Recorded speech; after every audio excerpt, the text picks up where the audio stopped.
men, and I use the term loosely. Hey, here's some follow-up on the oil pump test. And the results are surprising and unexpected, let me tell you. The test started out with the red Ford ATF up to about here. So this was December 26th.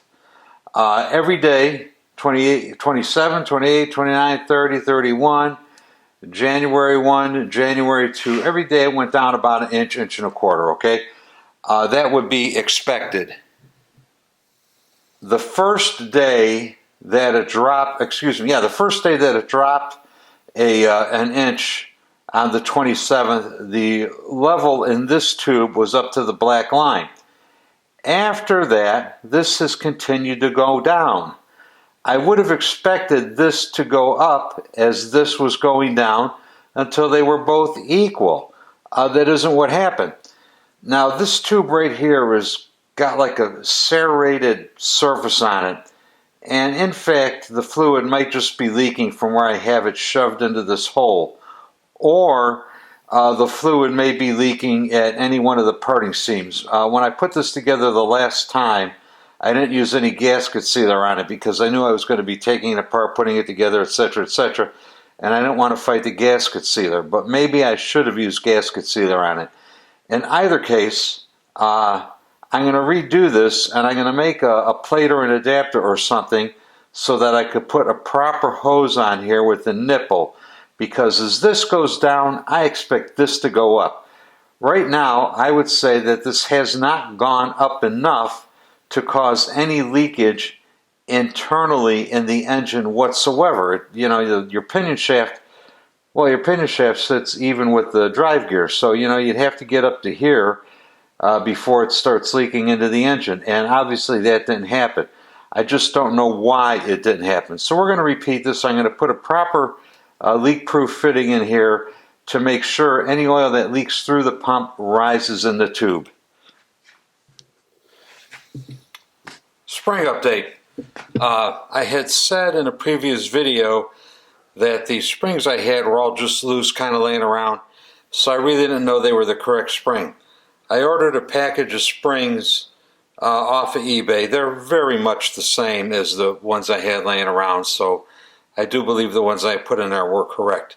Nonetheless, I'm going to take a spring out of the new package and stick it in the pump for the next round of test. Previously in the pump I had this spring, which is out of my little drawer of springs, and it's quite a bit stiffer than the Harley spring, but you know, I wouldn't run an engine on this, so it didn't really make or break the test, I don't think. Seemingly it still leaked, so this wasn't a help. So we're going to get rid of the random spring, put a genuine HD spring in there, and we're going to try it again. Okay, as originally conceived, I thought this little test fixture was going to be a one and done setup. Obviously it's turned into much more than that. I fabricated this aluminum block over here with the proper fitting in it and a proper hose clamp so that I could contain the oil that seeps through the check ball. Theoretically, I think that if the check ball is still leaking, the oil should rise in this hose until it's equal to the level of the oil in this hose. We'll see. I'm going to run it again. We'll check back on it in a week and see what happens. Alright, I'm going to fill this thing up to the 15-inch level, which is the height of the oil in a kidney oil tank when it's installed on the bike, to replicate that amount of pressure in the line. I've gotten a lot of comments on this little project, and I really appreciate it. You guys have some good thoughts on this thing, and I may, down the road here, once I convince myself that this is the problem, that this is the problem, I may start implementing different fixes here. But right now I still want to prove that this is absolutely the problem.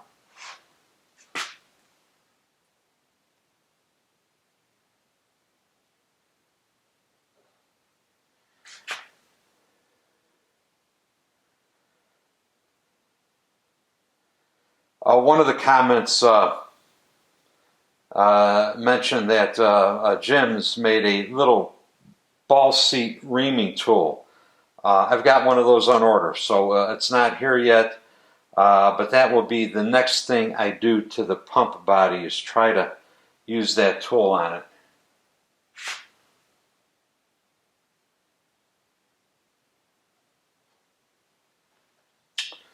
Other guys thought that I should use heavier oil. Yeah, maybe I should, but you know what? If it'll contain this, rather thin, I don't know what viscosity ATF is, but if it will contain the ATF, it'll contain anything heavier, I do believe.